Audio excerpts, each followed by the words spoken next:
Hello, welcome back to the post-Thanksgiving edition of Sports Talk Philadelphia. I hope you're chock full of delicious treats like some ham and some losing pie. We're talking about the Eagles and then we're talking about the Flyers. One's good, one's not so good. You'll hear more about it after this intro.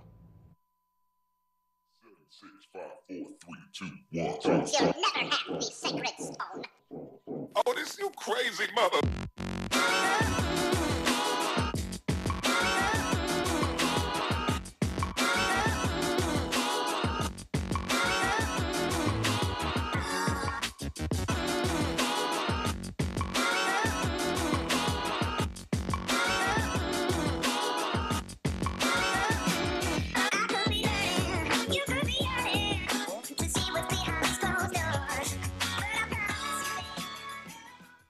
Yes, so welcome back from that intro. On desk this week, I have Sam Brown, Josh Abrams, and I think that's Dave Roberts. I'm not too sure, though. So, yeah, we're talking about a typical Eagles win over the Chicago Bears. I mean, we went into this game thinking that we were going to win, but as Coach Peterson says, game by game. So, yeah, let's decompress a little bit. You know, they didn't score a touchdown, which is always nice to see. Yeah, well, this is a game that the Eagles obviously should have won, and they did. And I think this is a little sweet revenge for Alshon Jeffrey, you know, sticking it to his former team. He did get a touchdown. This is something that they had in the bag the entire time, and if they can carry this momentum onto the West Coast, then, you know, they're already in the playoffs. They got to keep that up. Yeah, they definitely did get the job done this week. We made the 3-win Chicago Bears look like a 3-win Chicago Bears, which obviously very, very pleasing to see that happen on our home turf and whatnot. I'm sure we'll talk about it probably later on in the show, but I was not very happy with the turnovers that I saw. We have a very talented running back group, and we just coughed up the ball so many times that I was ready to explode, not only from that, but from the turkey and whatnot. Yeah, I mean, to go off that, the turnovers are really just like something we, at this point, should not really be doing. Like, no one should be coughing up the ball as much as they did. I mean, I'm okay with it because it's going against a team like the Chicago Bears. Like you said, they only have 3 wins. But I mean, in the upcoming weeks, if we do something like that in a very important game, I mean, it's a little risky. But I mean, we secured the win, and that's all that really matters. And yeah, and you know, it feels pretty good just being 10-1. You know, they always will talk about, like, you'll watch the game, you'll hear the commentators say, "Oh, hey, are the Eagles for real?" And I could understand if it was 3-1, but at this point, I mean, you can kind of just admit to yourself, you know, Troy Aikman and Joe Buck, that you know, the Eagles are officially here, and I think it's time everybody starts really looking at the Eagles as one of the elite football teams instead of questioning it. But yeah, the game itself went 31-3. Oh, would you look at 8-1? What is this, a couple weeks ago? I don't know about that. But yeah, the correct score is 10-1. But yeah, Carson Wentz, another impressive game. No turnovers from him, which is always nice to see. And it just, yeah, it's like the Eagles win the games that they're supposed to. Well, they're winning all the games right now, but when they win the games that they're supposed to win like that, it definitely gives me a lot of confidence going on. And I know you talked about the turnover, so we can just go ahead and bring that up. There was way too many fumbles out there, and I don't know what more they can do to. I mean, the Bears were pretty hungry. Like, they were doing some pretty good strips, and I commend them for that. But what do you think are some of like the ways that Deuce can kind of coach his guys to make them not fumble so much? Have reality set in a little bit. Yeah, they were playing against a 3-win team, but you can't go into this game with too much overconfidence, which I think is a contributor to the turnovers, especially the one that LeGarrette Blount gave up doing an impressive run. So I think that they need to be more focused in reality. Yeah, this was kind of like a game where you had to let the kinks get out now before you go on the road into tough environments like Seattle and Los Angeles. But you know, this team is off and running right now, and with the exception of a few mishaps here and there, I think the only team that can really beat the Eagles right now is the Eagles. You know, knock on wood, pending on any injuries, pending any big problems down the road. if we stay healthy, we're honestly just going to keep rising more and more if we haven't already. Yeah, like you said, Kyle, we really have to commend that defense for actually like going at us. I mean, they're really good. They're really showing us that they were going to back down. I mean, their offense was shaky, but I forget the guy's name. Number 52. Every time he got a chance to blow a play up, he went and did it. So I mean, I feel like when the running backs go in practice, they really have to remember that like they're not always going to run over somebody like they usually have in the past. So you have to get ready to take on those big hits by the top linebackers out there. Man, the fact that they were able to just get stood up and like kind of held up by the Bears. I feel like speaking of people standing up, Malcolm Jenkins at the start of the game. You're a better player than that, man. When you have an interception, Malcolm Jenkins, just lay down. You don't have to score a touchdown. Carson Wentz is literal fire. And I mean, when that hurt me, we would have blown them out by a much more score. My prediction might have been right if Malcolm Jenkins would have went down, So that kind of hurts a little bit. But overall, the Eagles are number one in the NFL, number one in their division. And we look at their division, the competition is nowhere near them. But you see an interesting thing happening here where, the Redskins, that they won a game and then the Cowboys lost a game. So that's a pretty interesting predicament for, the wild card spot. Like, who knows the rest? We still got a lot of season left. So, how do you guys feel about, this matchup, tonight? I guess while you're watching this show, you'll be able to change back to the game and see how that's breaking down. Like, how do you guys feel that this game is going to go? Well, Dak is nothing without Zeke, as we've seen. I do feel like the Redskins will pull through and help out the Eagles and come in clutch, and I do feel like a first-round bye is in the works for the Eagles. Yeah, this is obviously our division to lose right now. Obviously on the screen you guys saw that it was a magic number of 1 to clinch the division, and I think this is going to be the night where it happens, where we get help from our other rivals. And I just think that it's all Eagles from here. The sky's the limit. And, another Carson Wentz 3-touchdown game, another touchdown for Alshon Jeffrey. It's just everything is connecting right now on all cylinders. And it's really fun to watch, considering we haven't seen a team like this, not just in the city of Philadelphia, but in the NFL in a long time. Yeah, I feel like tonight's game, I mean, I'm not worried, honestly. Like, I see nothing really stopping us at all. I know there's factors that play in, like, what if this happens, what if I don't care. I feel like we literally secured the bag. I mean, honestly, I feel like it's going to take a lot for us to just mess up somehow. I mean, yeah, when you look at the way that our games are broken down, it kind of resembles like a kid playing Madden, with his favorite team, the Eagles, and he's like the fact that they're going in and consistently scoring more than 20, 30 points every single game, no matter who they're playing against, is kind of scary because it's almost surreal at a certain point. I mean, it's great. I'm not saying stop Carson Wentz, keep doing your thing, Mr. Garb Shots. I showed a couple of guys a video of Carson Wentz in high school throwing little paper balls in the trash can. I'll show you guys after this. We'll post a link on our Twitter. But but without Carson Wentz, of course, is doing this thing, and outside of the fumbles, our running back core is honestly they're doing their thing. We got such a good group of guys, all of them who can actually make some plays. So like just opening up Jay Ajayi, we picked them up, but he just seamlessly is in our offense. So like out of the 3 guys though, who do you think moving forward is going to be our just number 1 back? I'd have to go with Jay Ajayi. He just fits right in here.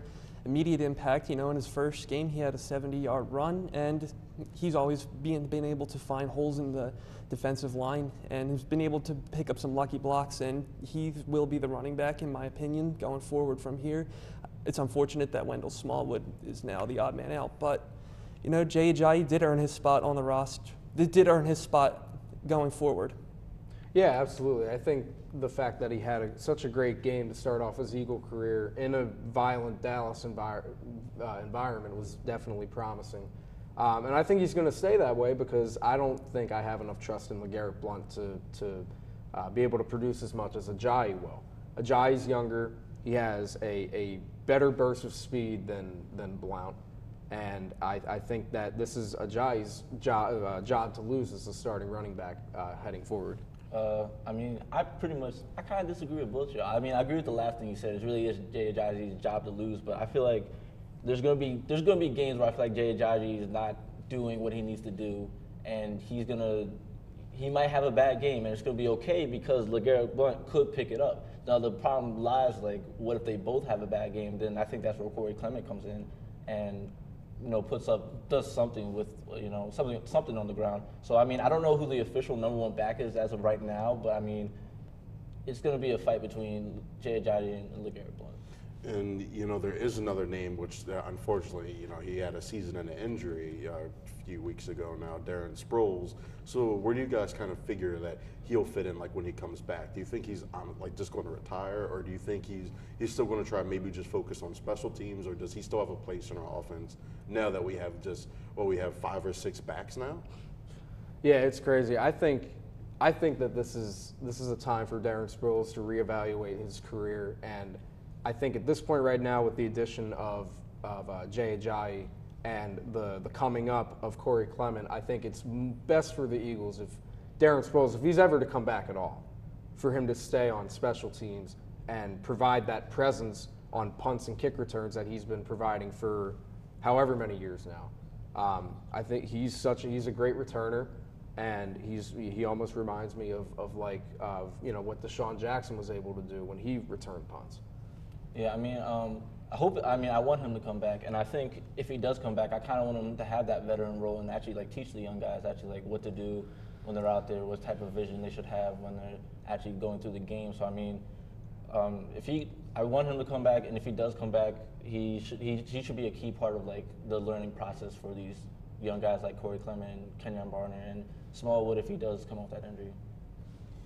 And so moving on to another kind of key player to our offense, Zach Ertz finally broke 100 yards on the season, our first receiver to actually do so. And it's not to say that our receivers haven't been able to catch balls, but we had so many good guys being able to catch different balls. But yeah, it's so nice to see Zach Ertz have such a consistent relationship with, or magic, a connection with Carson Wentz being able to cast all those things. Did you guys expect Zach Ertz to really just explode like this on the season so far, or what?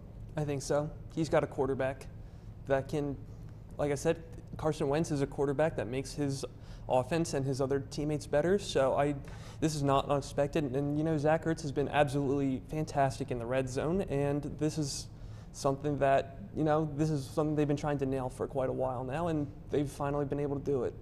Yeah, you had to figure that at some point in time that Zach Ertz and whoever was going to be the Eagles quarterback, whether if it was Bradford back in 2016 or Wentz now, that they would mesh in some way. And clearly, as the stats have shown all season, they have.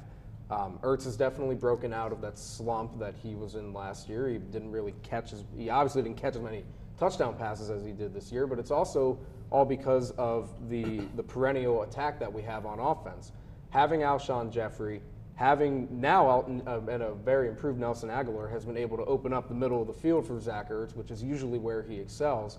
And it's actually kind of funny. The 100th yard of the game came on I think one of the last plays for the Eagles or something like that. It just goes to show that down the stretch you're going to trust Ertz. All right, and so yeah, I want to move on to just reviewing the Seahawks game that we're about to go into. One thing we think Seahawks in a home field advantage, Legion of Boom. Well, unfortunately, Legion of Boom is mostly out. Earl Thomas is the only one that's in there, and quite frankly, I like our odds. Do you guys feel, or how excited rather are you guys that we only have to go up against one of them? Very. Without Richard Sherman there to obstruct everything that goes down the field, being that Earl Thomas is the only player in there, the Eagles' offense is going to walk and run all over him. All right, and Dave, let me hear your opinion about, I heard you talk about Wentz, I always hear you talk about Wentz, but let me hear you talk about Russell Wilson. How do you feel about him? How does he stack up against our very hungry defense? You never know, honestly, but I think he could get eaten alive, honestly. Our defensive line is very good, and it's either the defensive line has a full plate and just eats him alive, like I said, or he just goes right around him. And so, yeah, I definitely agree with you there. And just before we go to the break, I just do want to talk about our picks. So as you can see, we definitely all have the Eagles winning, and for once in my life, I actually called it, I guess, a conservative game by my standard. Eagles 26-20 with Ronald Darby being the MVP. I can't wait to see him eat Russell Wilson's passes for dinner. Sam has the Eagles 35-17 with Fletcher Cox. Josh has 26-24, Carson Wentz. And then Dave has 24-21, Patrick Robinson. Even more conservative scores. Just really quickly, tell me why you feel the picks, just in a couple words. Well, Fletcher Cox is a dominant defensive lineman, and that Seahawks offensive line has not done a great job of protecting Russell Wilson. So Fletcher Cox will penetrate that line. Yeah, this is a game for Wentz to just go off and prove he can do it on the road too. Yeah, it's a battle of the birds, honestly. Seahawks versus Eagles. I mean, two top quarterbacks. It's really good. It's gonna be a fun game to watch. Honestly, yeah, I'm definitely looking forward to that game this Sunday Night Football, right? Yeah, prime time. Here we go. So yeah, we're going to hit you with a commercial break. When we come back, we'll be talking about Philadelphia Flyers. You can say goodbye to Dave, and we'll say hello to a new special guest right after this break. Hi, Eddie Dunn here with LaSalle's favorite TV game show, Q&A. Do you know that LaSalle TV reaches over 300,000 homes in the Philadelphia area? Probably, right? Did you also know there's actually 13 zodiac constellations and not 12? The 13th is called Ophiuchus. But we got rid of that one because it sounds dumb, and also 13 is an unlucky number. So that's why we have 12. Where'd you learn that? LaSalle TV. Welcome back to the break. Like I said, we got a special guest on, and unfortunately, the special guest didn't show up, so we got Kevin Cook instead. Hey, welcome in, Kevin. So, Thank you. We're talking about the Flyers, and unfortunately, there's no good news there. They're on a very rough, sad, depressing 9-game losing streak, and it's unfortunate that they're being contrasted by the Eagles and the Sixers, both on very hot streaks right now. And I'm like, where do we even start? Like, what happened to our team? It's been a combination of not finishing games and just playing sloppy the entire game, and the latter was the game against San Jose. But as for not finishing the games, in the games, 2 games against the Islanders and the 1 game against the Penguins, and I believe the game against Winnipeg, they were leading by 2 goals going into the 3rd period, and they blew it. Why is that? It's the same thing that I think caused the Eagles to have all those turnovers, is overconfidence, and they need to cut down on that and set themselves back in reality. Well, Sam, you're talking overconfidence. I mean, we're talking about a team. Well, first off, they haven't won in the last 9 games. On top of it, they're 8, 10, and 7, I think, overall this year. They're not really playing all that great. I mean, I wish it were overconfidence, but part of me thinks it might be age, because I know we got a young core here with a lot of the younger guys like Ghost, Provorov, Konechny, Patrick, you name it. But I don't know if that's really the cause of their struggles this season. Yeah, you have to think at this point in time last year, we were in the midst of creating a 10-game winning streak, and now we're in the midst of creating a 10-game losing streak. It's actually kind of pathetic to watch sometimes, honestly. We're losing these games, as you said, Sam, from all parts of the spectrum. We can't score, we lose. We can't defend, we lose. And that's essentially what's happening every other game. And it's not even the fact that we're losing 9 games. That's obviously losing this many games in a row is frustrating, but the way we're losing them, the inconsistency of the way we lose is actually starting to show too. And as you saw on the screen when we had that graphic up, I'm a negative 13-point differential, which is the worst in the NHL. And it's like, well, that's just one of many reasons. It's our very poor defense just not being able to stop the opportunities other teams have. And so, like, where do we begin fixing this so we can actually start laying a foundation of some better defense at least? Well, it starts with giving the young players a kick in the pants and telling them, hey, we need you to step it up. Ivan Provorov can't do it all by himself, obviously, so the guy's been a godsend, and he needs his defensive line mates to, step it up and poke those pucks away. Yeah, honestly, it really all starts with the coaching. I'm not 100% sure what Dave Hackstall and his staff are doing, but they really need to knock some sense into their heads, because before we know it, this is going to turn into an absolute train wreck, and we're going to be the laughingstock of the NHL if we can't win a game, obviously.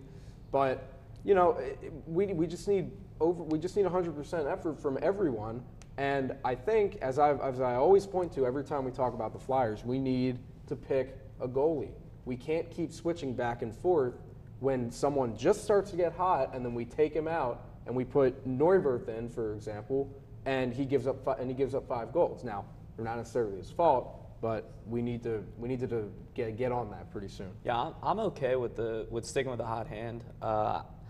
It's tough to find a goalie in this league, and I mean, most teams that are in the Flyers' position are teams without that goalie. But I wanted to go back to something else you were talking about, and that was about Hackstall.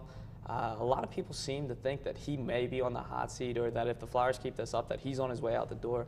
But I'm not too sure about that, because they brought him in here with the idea. They didn't call it the process like the Sixers did. They didn't make a big deal about tanking, but they told us that this team wasn't supposed to be good. They kept some of the older guys around, like McDonald, like Giroux, Simmons, Voracek, but they are not expecting to make the playoffs. Maybe at least not to make a deep run into the playoffs. It'd be nice to say it, but I don't think that they expect it. And yeah, so if we just look at their more recent play since about go back to the start of the losing streak, just the abysmal stats that the Flyers have had, and you can see clearly why that they're not able to convert any of these games into victories. And it's unfortunate that these things happen, and like you said, like they don't really see themselves as becoming a playoff team. But I mean, ultimately that's the point. So like we should want to see like some progress in some certain areas. But so like at least like Kevin, in your opinion, where is the first step we should take to really make sure like this negative streak just never happens again this season? Well, I mean, we're kind of lucky right now that we were able to salvage 5 points. I mean, we had 5 overtime losses in this stretch, which is pretty amazing. But moving forward, I mean, you saw it on the screen there. Their penalty kill is one of the worst in the league. Their power play is one of the worst in the league. They need to step those things up first off. When you see a team that's winning, it's because the puck's rolling their way. Sometimes it is all luck, but the power play especially needs to step it up for them. On the defensive side, like I was saying, the penalties, they need to take a little bit less penalties. And on top of it, you saw it on the screen, they're like second to last in the league in shots against. That cannot happen. Especially when we don't have a go-to goalie like some of these other teams do, like the Pittsburghs and even Columbus, Los Angeles, exactly. You can't do this when you have a goal when you're not riding a hot hand in net, especially. Yeah, it's pretty apparent that everything's not going well for us right now. I watched the highlights of I think it was the Colorado game, and we turned the puck over so many times. We gave the Avalanche, the puck on a silver platter. And when you talk about the defense allowing those goals, the defense is who's turning it over for the most part. They're the ones who give up the free, easy goals. So not only does the defense have to step up their actual defense, but they need to step up just simply moving the puck down the ice. It's really concerning to me right now. Speaking of moving the puck down the ice, Jake Voracek has been the one Flyer to be able to do it consistently. And so do you think that we're just going to have to keep getting better performance out of him? Or do you think he's able to motivate the rest of his team to do that? Or like Sam, jump in on this? I think he's going to be able to motivate the rest of the team as of now. I mean, he has been carrying his weight, and so have Couturier and Giroux.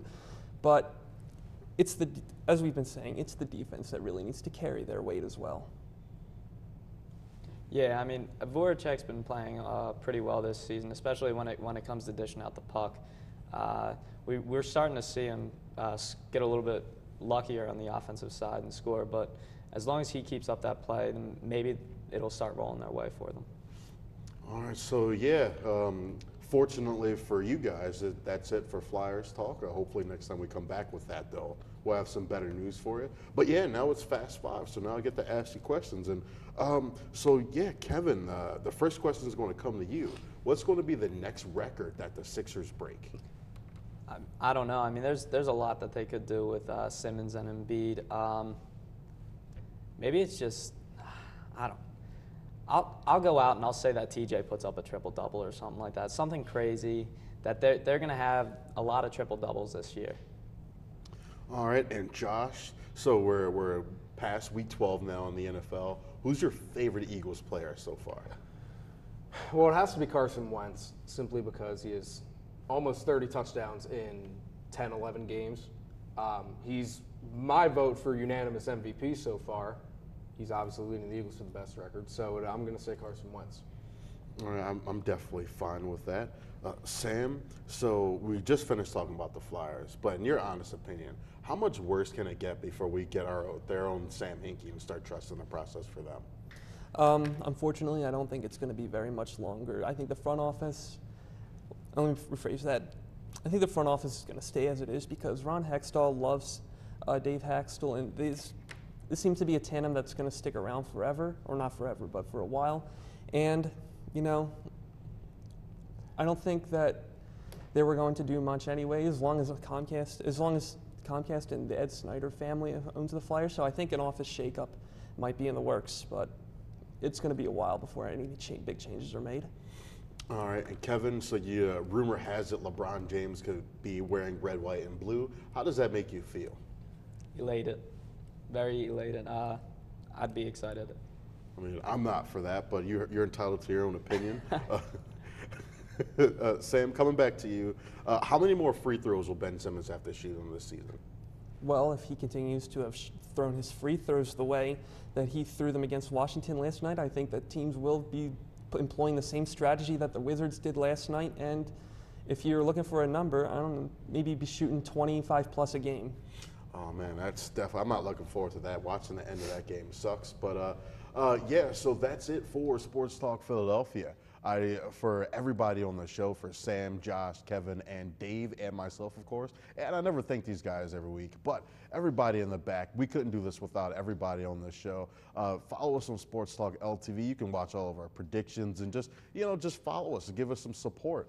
You can also, you see our social medias, follow us on Facebook, watch our shows on YouTube and on cable. And for everybody on desk and myself, it's been just an amazing time this week. So yeah, we'll see you next week. I'm taking a good nap.